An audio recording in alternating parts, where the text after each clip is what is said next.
welcome back to Golf Training Hacks. You know, I think every golfer can agree that we want to drive the ball far. If you can get the ball far down the fairway, it makes playing golf so much easier. So what is the position and impact of all the great ball strikers? So let's go over that for a second. What does it look like at impact for those golfers who can really get the ball down the fairway? Well, first of all, your belt buckle is pointed to the ground, so you're not standing up at impact. This rear elbow is tucked in to your side, and you have side bend. So as you're coming into impact, you have some lag in the shaft. Your knee is driving to the ball and to the target. You're pivoting on this foot. You've shifted your weight forward. And as you come into impact, you should be in something like this, roughly speaking. Now take a look at this position. We have a lot of side bend here. We're rotating at high speeds. We have a lot of compressive and shearing forces. That's really tough on your back. I mean, to be into this position, swing after swing, round after round, you keep accumulating that position, it's really tough on your back. Especially if you're starting with some back pain and back stiffness. You know, it's not just a problem for golfers. Back pain is just a problem for everyone. It's estimated that 80% of us at some point in our life will have some type of back pain or back injury. Now, if you're starting around with some stiffness or some lower back pain, and you keep accumulating these swings in the round, you're probably going to end up with a stiffer back at the end. Now, if you keep accumulating these swings year after year, round after round, practice session after practice session, with some stiffness and lower back pain, there's only one place you're going to end up, and that's with more stiffness and more back pain unless you do something to begin to reverse that stiffness and pain.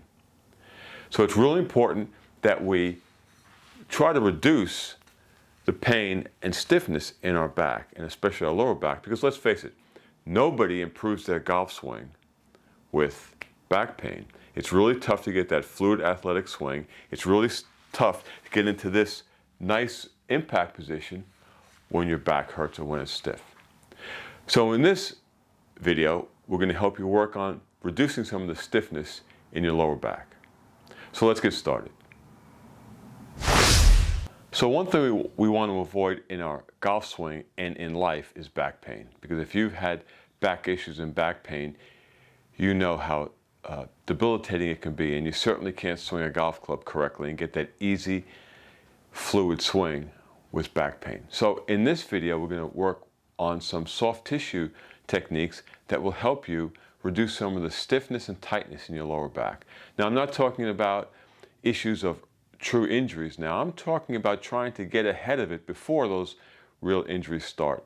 So I'm not talking about bulging discs and herniations and stenosis and all those type of things. I'm talking about a generalized stiffness in your lower back that, if you keep accumulating the golf swing, will eventually lead to one of those injuries that can be debilitating, and you're not going to be playing golf much anymore. So what you're going to need is a roller. You're going to need a peanut, which is, you can buy these, or I've just taken 2 tennis balls and taped them together with athletic tape. And you're also going to need probably, I would say, a tennis ball or a lacrosse ball. So we're going to go through several soft tissue techniques that are going to help you reduce some of the stiffness in your lower back. Now, I do this sequence probably almost every day because I do have lower back problems. Now, I'm not going to spend the amount of time that you should be spending, because this is for demonstration, but the general rule is you probably want to spend at least 2 to 5 minutes on an area, or until that area kind of releases and feels better, because muscles will release to pressure. And that's essentially what we're doing now. We're going to be putting pressure on muscles to help them release, to take some of the tone out, knock down some of those trigger points, and make you feel a little looser in your lower back. Another thing to remember is, when you have pain or stiffness in one area, you don't necessarily want to work on that area. You want to work above it and below it. So we're not actually going to work on the lower back. We're going to work on the hips and the T-spine and the upper back to get some slack into the lower back. Okay, so let's get started. First thing you're going to do is take your roller and just lay on it and get some, and just roll up and down a little bit and just get some blood flow back there. Okay, you can turn around a little, you know, kind of scrub around a little on it. You're not trying to do much, but just wake things up and get some blood flow. Okay, we don't really recommend that you use a roller this way all the time. So let's say you're rolling on your quads. To roll up and down on your sciatic quadricep is not really that effective. There are other ways to go about it. But in this case, we just want to get some blood flow into your upper back. Okay, so you do that for a while, 2-3 minutes. You know, that could be quick. Then you take, I would recommend a tennis ball. I'm going to use this lacrosse ball. So what we're going to do is we're going to work on the high glute area. So we're going to work just below the lumbar spine and loosen up this muscle tissue that's pretty, can get pretty stiff, at least on me, okay? So, and I'm sure on you too. So we're going to work on the crown, or the pelvis, the top of the pelvis. We're going to take a lacrosse ball or a tennis ball. I'm going to start here, and I'm going to work my way to the hip. So I'm going to put the ball towards the middle of my spine, and then I'm just going to put pressure on it and breathe. Breathing is so important. You want to breathe in and out through your nose, and I'll be talking through a lot of this, but you want to breathe in and out through your nose and relax. You want to send a relaxing signal through your neurological system that the positions you're in are okay. It's not a threat, because if your neurological system, if your brain perceives a threat, it's going to shut things down and make things tighter, and that's going to be counterproductive to loosening your lower back. So now I'm just working towards my hip.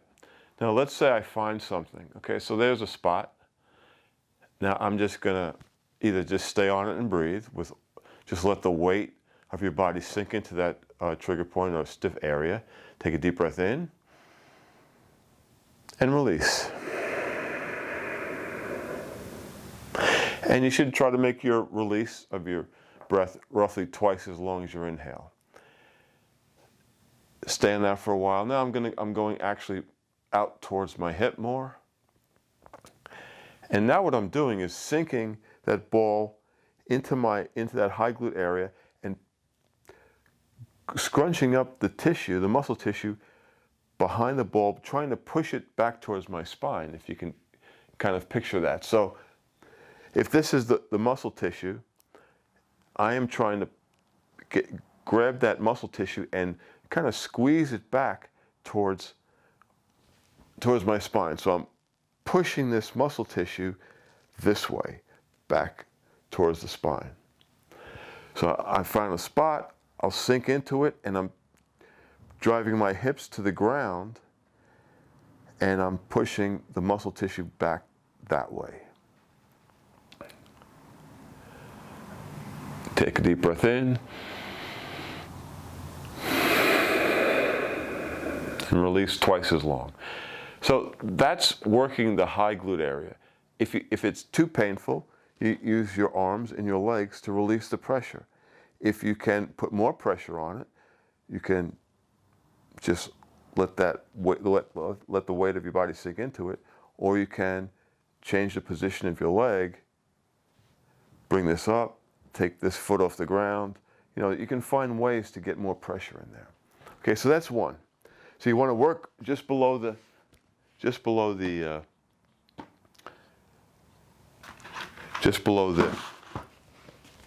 lumbar spine. Now the next thing you can do is work on your lat, because your lat muscle is connected to the upper arm, and it goes all the way down into your hip. So it has a lot to do with the control of your hips and your back. So if you can loosen up this lat muscle, you can actually get some more function into your hip. And if you get some more function into your hip, you're going to release some of the tension in your lower back.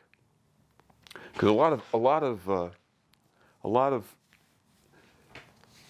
back problems start in your hips. So believe it or not, working on your lat we'll be able to release some of the hip. So what we're going to do now is just, as I said, we don't want to roll up and down. So I'm starting right about the base of my ribs. Now I'm going to roll across that muscle. I'm going to go across it and move towards the rib, the front of the ribs. I'm going to roll back and forth. Now if you want to boost this up a little bit, I'm going to send my body to you, and then I'm going to roll back. I'm going to pull back away from you, and I'm going to roll forward. What that's doing is bunching up the lat muscle tissue, and then I'm rolling over that. So by going to you, I'm bunching up the lat muscle behind me, and then over that bunched up muscle, I'm going to roll over it. Now by going away from you, I'm bunching that lat muscle up here, and then I'm rolling over that bunched up muscle. That's a very effective way to begin to get some release in any muscle in your back. Now I'm going to be breathing doing this.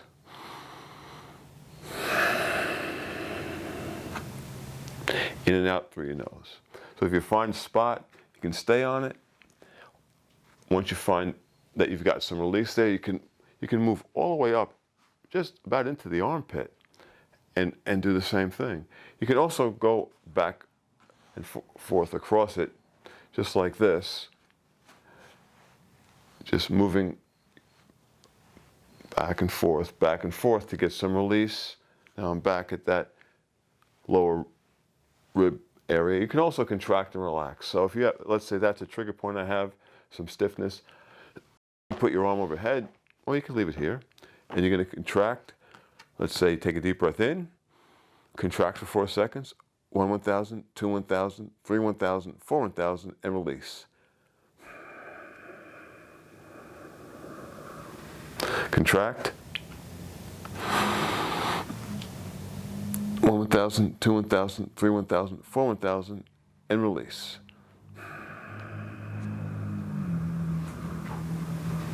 So you want to breathe in, let's say for 4 seconds. You want to contract for 4 seconds, and then you want to release for 8. So use something like a 4-4-8 or 3-3-6. You don't have to be so specific about it, but just think about the release should be roughly twice as long as the inhale, and you want to hold the contraction for about as long as you inhale. So that's number 2. So now you've worked on the high glute area beneath the lumbar spine, and then you've worked on the lat, which is attached all the way down the lateral seam of your back, which helps control your hips. It's also attached, up and down your back. So it's really important to get that loose. That's going to put some slack from above. We put some slack from below. Now we're going to take this peanut. So this is designed so that you can put your spine right in the middle of that. So now we're going to work on the T-spine muscles that are right next to the spine. So we want to continue to get some slack into that area. So I'm going to be putting this right at the base of my ribs before I get to the lumbar spine. So I'm going to be at the bottom of my T-spine. And once I'm there, you can do a couple of things. Excuse me. Okay, you can just stay here and breathe. So take a deep breath in and release.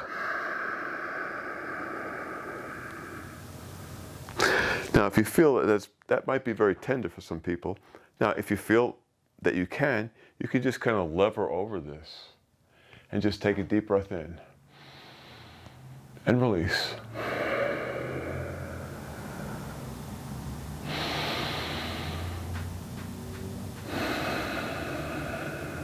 Getting proper breathing patterns is so important.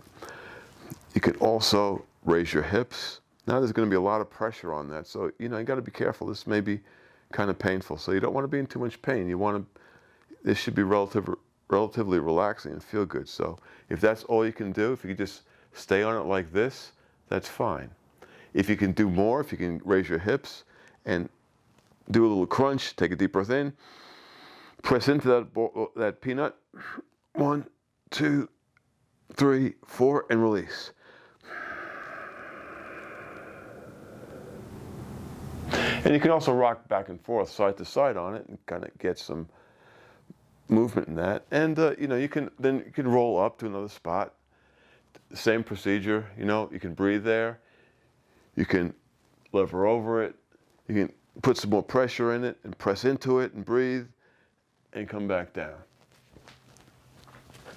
So that's several soft tissue methods to help you get some release into your lumbar spine. Now, let's do a basic rock. And if you've been with us for a while, you know a basic rock is a great exercise. We do these all the time.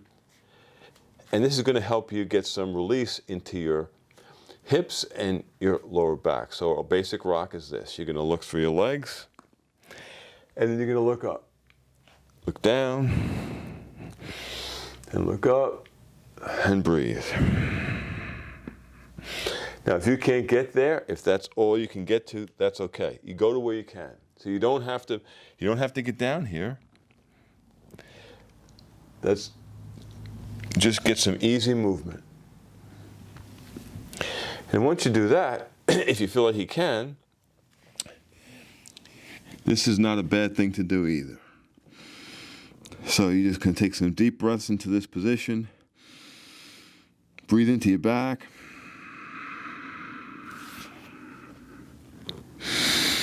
Try to round your back.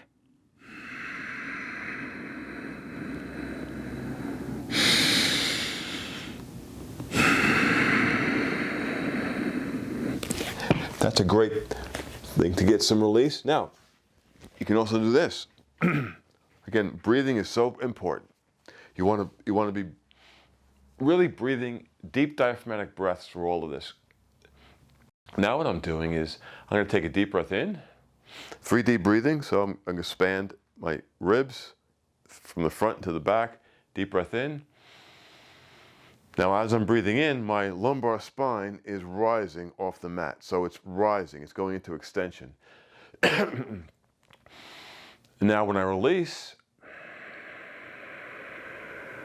my lumbar spine is flattening to the mat. So I'm getting some nice, easy motion. I'm not trying to force it. I'm letting the diaphragm do its work and extend and flatten, extend and flatten. You should be able to move in and out of extension in your lower back. So deep breath in and release. Now if you're stuck, if you can't do that, you can use your knees and your legs to help you. So just gently hold your knees, deep breath in, expand 3D, and then as you release the breath, gently pull your knees to your chest, just a little bit. So deep breath in, and release.